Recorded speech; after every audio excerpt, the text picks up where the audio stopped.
नमस्कार साथियों, स्वागत है आपका आपके अपने यूट्यूब चैनल अग्नि कंपटीशन पर। साथियों, मैं उपस्थित हूँ सीटेट के आंसर की के साथ। और सभी को प्रॉब्लम हो रही है कि आंसर की कैसे मैच की जाए, क्योंकि आंसर की को चेक करने का प्रोसेस थोड़ा सा लंबा पड़ रहा है, थोड़ा सा टफ पड़ रहा है। तो मैंने क्या स्टार्ट किया है कि मैं सभी शिफ्ट की मोस्ट प्रोबेबली जितनी मैं प्रोवाइड करा सकती हूँ, मैं सभी शिफ्ट की सेक्शन वाइज, क्योंकि एक साथ में अगर कंप्लीट 150 क्वेश्चन लूँगी तो वो बहुत बड़ी वीडियो बन जाएगी। इसके लिए मैं सेक्शन वाइज वीडियोस लेकर आ रही हूँ। इससे पहले मैंने अभी 3 जनवरी की मॉर्निंग शिफ्ट, मतलब जो प्राइमरी वाला पेपर है, उसकी सीडीपी के 30 क्वेश्चंस की जो ऑफिशियली आंसर की आई है, उसका मैंने मास्टर की से आपको मैच करके बना के दी है वीडियो। वो आप चाहें तो मेरी प्लेलिस्ट से मेरे चैनल की प्लेलिस्ट में जाकर चेक कर सकते हैं, या फिर मैं इस वीडियो के डिस्क्रिप्शन में उसका लिंक भी प्रोवाइड करा दूंगी, आप वहाँ से भी जाकर देख सकते हैं। और एक बात मैं कहना चाहूँगी कि अगर आपकी ये शिफ्ट नहीं है तब भी आप इन क्वेश्चंस को ज़रूर देख लें, जिससे कि ये आने वाले एग्जाम्स के लिए भी हेल्पफुल हो सकते हैं। चलिएगा, स्टार्ट करते हैं। सबसे पहले मैं यही बोलूँगी, वीडियो को लाइक कर दें, चैनल को सब्सक्राइब कर लें और प्लीज़ अपने फ्रेंड्स के साथ शेयर कर दें, क्योंकि जितने भी लोग परेशान हो रहे हैं कि किस तरह से अपनी आंसर की को चेक किया जाए, उनके लिए ये हेल्पफुल हो सके। मैथमेटिक्स में 3 जनवरी को कौन कौन से क्वेश्चंस आए थे वो हम देख लेते हैं। पहले क्वेश्चन था, ये टेबल दी हुई थी, table shows the marks obtained of 3 students before and after studying mathematics in a group. तो ये सब इस तरह से अगर हम हिंदी में देख लें तो 3 विद्यार्थियों के समूह में गणित पढ़ने से पहले और बाद में प्राप्त अंकों की तालिका दी हुई थी। तो 3 विद्यार्थियों द्वारा प्रत्येक प्रकार से किए गए अध्ययन के लगभग औसत अंक पूछे गए थे। तो आंसर है 4। ठीक है, 4 इसका सही आंसर है। आगे देख लेते हैं। निम्न अक्षरों के किस समूह में क्षैतिज और ऊर्ध्वाधर दोनों प्रकार की सममिति रेखाएं हैं? तो इसका आंसर 2 है, 2 दिया हुआ है। आगे देखते हैं। नेक्स्ट क्वेश्चन है हमारा, राकेश और सानिया आपस में चर्चा कर रहे हैं। राकेश कहता है त्रिज्या व्यास की दोगुनी होती है, सानिया कहती है त्रिज्या व्यास की आधी होती है। कौन सा विकल्प सही है? तो आंसर की के अकॉर्डिंग सेकंड सही है, सानिया सही है और राकेश गलत है। नेक्स्ट देख लेते हैं। अरीबा अंग्रेजी अक्षरों और गणितीय अंकों में कोण ढूंढती है, निम्न में से किस समूह में उसे केवल समकोण मिलेंगे? तो आंसर है H5 और 3। ठीक है, आगे देख लेते हैं। क्वेश्चन है, किसी संख्या के गुणनखंड होते हैं संख्या के बराबर या उससे कम? नेक्स्ट क्वेश्चन हमारा क्वेश्चन नंबर आ गया है आपका 36। तो क्वेश्चन नंबर 36 में दिया हुआ था, वेणु को 25 सितंबर 2021 के दिन घर में सफाई करते हुए अपना जन्म प्रमाण पत्र मिला। उसने देखा कि उसकी जन्मतिथि प्रमाण पत्र में 5 दिसंबर 1995 लिखी थी। तो उसकी आयु जब उसको प्रमाण पत्र मिला कितनी थी? आंसर हो जाएगा सेकंड ऑप्शन, 25 वर्ष 9.5 महीने।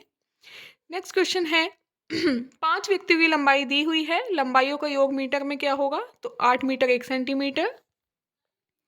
नेक्स्ट क्वेश्चन देख लेते हैं। 1729 को रामानुजन संख्या कहा जाता है, क्योंकि यह एक सबसे छोटी संख्या है जिसे अलग तरीकों से दो संख्याओं के घनों के योग द्वारा दर्शाया जा सकता है। निम्न में से कौन से युग्म से घनों यह संख्या प्राप्त होगी? तो आंसर है 1, 12 और 10, 9, ऑप्शन नंबर 2। नेक्स्ट क्वेश्चन है, 3 मित्र 20 मिनट, 30 मिनट और 45 मिनट के अंतराल पर अपने मोबाइल फ़ोन पर संदेश प्राप्त करते हैं। उन्हें संदेश एक निर्धारित समय पर एक साथ प्राप्त होना शुरू हुआ, वे किस समय के बाद पुनः संदेश प्राप्त करेंगे? आंसर है ऑप्शन नंबर 4, 3 घंटे। नेक्स्ट क्वेश्चन देख लेते हैं। निम्न में से सबसे बड़ी और सबसे छोटी भिन्न बतानी थी। तो ऑप्शन नंबर 1 सही माना गया है, 6/7 और 1/2। क्वेश्चन नंबर 41 देख लेते हैं। पैटर्न को देखना था। 1 + 3 = 4, 1 + 3 + 5 = 9, 1 + 3 + 5 + 7 = 16, 1 + 3 + 5 + 7 + 9 = 25। इस तरह से दिया हुआ था, हमें पैटर्न बताना था। तो ये आंसर है 81, ऑप्शन 3। नेक्स्ट क्वेश्चन है,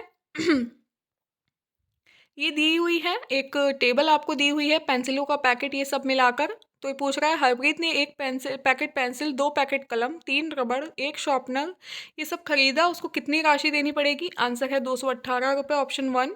नेक्स्ट क्वेश्चन देख लेते हैं। इकाई, दहाई, सैकड़ा, हज़ार, 10,000। तो 10,000 11 को 101 से भाग देने पर क्या शेषफल प्राप्त होगा? तो आंसर हो जाएगा ऑप्शन नंबर 3, 12। आगे देख लेते हैं। वह न्यूनतम संख्या चुनिए जो एक पूर्ण वर्ग है और प्रत्येक संख्या 16, 20 और 24 से भाग हो जाती है। आंसर है 3600, ऑप्शन नंबर 2। आगे क्वेश्चन देख लेते हैं। 78, 63, 64 में दोनों 6 के स्थानीय मानों का गुणनफल बताना था, तो आंसर है ऑप्शन नंबर 3। आगे देखते हैं। एक गणित की अध्यापिका ने अपनी कक्षा के समक्ष निम्न प्रश्न रखा। 4 अंकों 7, 8, 4, 6 को लीजिए। इस तरह से 4 अंकों वाली सबसे छोटी और सबसे बड़ी संख्या बनाएं कि उनमें कोई भी अंक दोबारा ना आए। इस तरह से क्वेश्चन दिया हुआ था। इस क्वेश्चन का थर्ड आंसर सही है। शिक्षिका छात्रों द्वारा दिए गए उत्तरों में सम्मिलित उनकी चिंतन प्रक्रिया को समझना चाहती है।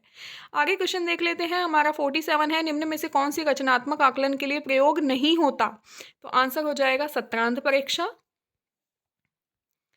नेक्स्ट क्वेश्चन है। एक गणित के अध्यापक अपने छात्रों के समक्ष निम्न इबारती सवाल रखते हैं। समाचार पत्र की एक प्रति में 12 पन्ने हैं। हर रोज 10,500 प्रतियां छपती हैं। कितने कुल पन्ने रोज छपते हैं? तो ये क्वेश्चन पूछा गया था। इसका आंसर है अनुमान रोजमर्रा के गणित में इस्तेमाल होता है, अतः शिक्षक को छात्र के अनुमानित उत्तर के लगभग सटीक होने की प्रशंसा करनी चाहिए। नेक्स्ट क्वेश्चन है। राष्ट्रीय पाठ्यचर्या रूपरेखा एनसीएफ के अनुसार निम्न में से कौन सा कथन गणित सीखने के संदर्भ में कक्षा के भावी परिवेश की परिकल्पना को निरूपित करता है? तो आंसर है ए और सी, मतलब ऑप्शन नंबर 3 सही हो जाएगा। ए और सी ऑप्शन इसमें सही है। छात्र समूहों में काम कर रहे हैं और वास्तविक जीवन की परिस्थितियों के साथ संबंध जोड़ते हुए प्रश्नों को हल करने के लिए विभिन्न रणनीतियाँ खोज रहे हैं।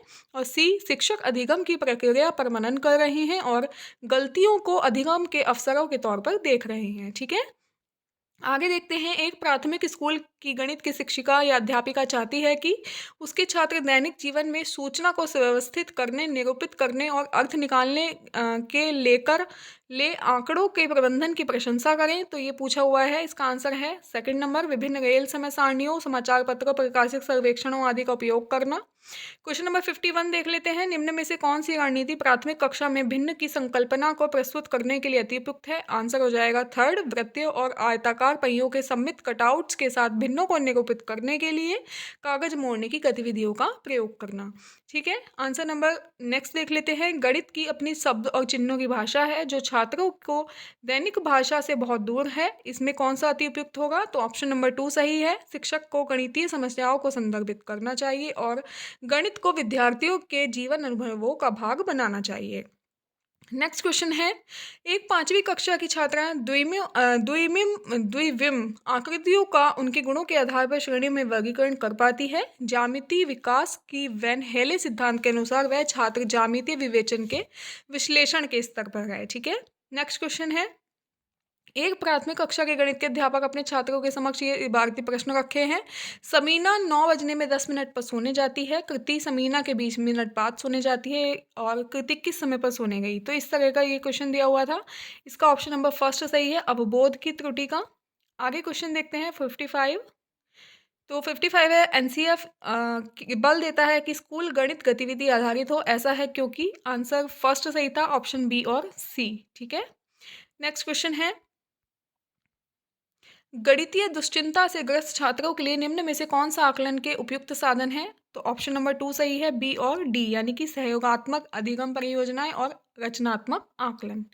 नेक्स्ट क्वेश्चन देखते हैं। गणित की कक्षा में एक छात्र योग पर समस्याओं को हल करने के निम्न तरीकों से उंगलियों पर गिनता है। ये गिन रहा है, तो इसका आंसर हो जाएगा छात्र योग पर आधारित समस्याओं के समाधान में क्रम विनिमय नियम का इस्तेमाल नहीं कर पा रहा है। नेक्स्ट क्वेश्चन देखते हैं 58। निम्न में से कौन सी गणित में समस्या समाधान की रणनीति नहीं है? तो आंसर हो जाएगा रटकर याद करना या स्मरण करना। क्वेश्चन नंबर 59 है। एक गणित के अध्यापक अपने छात्रों के समक्ष एक प्रश्न प्रस्तुत करते हैं। पूर्णांकों का एक जोड़ा लिखिए जिसका योगफल ऋणात्मक पूर्णांक है। तो ये आंसर हो जाएगा, ये है खुले सिरे वाला प्रश्न। ठीक है, नेक्स्ट क्वेश्चन है हमारा 60, जो मैथ का लास्ट क्वेश्चन है। निम्न कथनों को पढ़िए। गणित में हम प्रत्यक्ष वस्तुओं से धन पूर्णांकों के समुच्चय के अमूर्त रूप को समझते हैं। इस समुच्चय में हम शून्य सम्मिलित करते हैं और पूर्णांकों का समुच्चय प्राप्त होता है। इस समुच्चय में हमने ऋणात्मक संख्याओं के सम्मिलित किया पूर्णांक समुच्चय को पाने के लिए। पूर्णांकों में हमने धनात्मक और ऋणात्मक भिन्नों को जोड़ा परिमेय संख्या का समुच्चय पाने के लिए।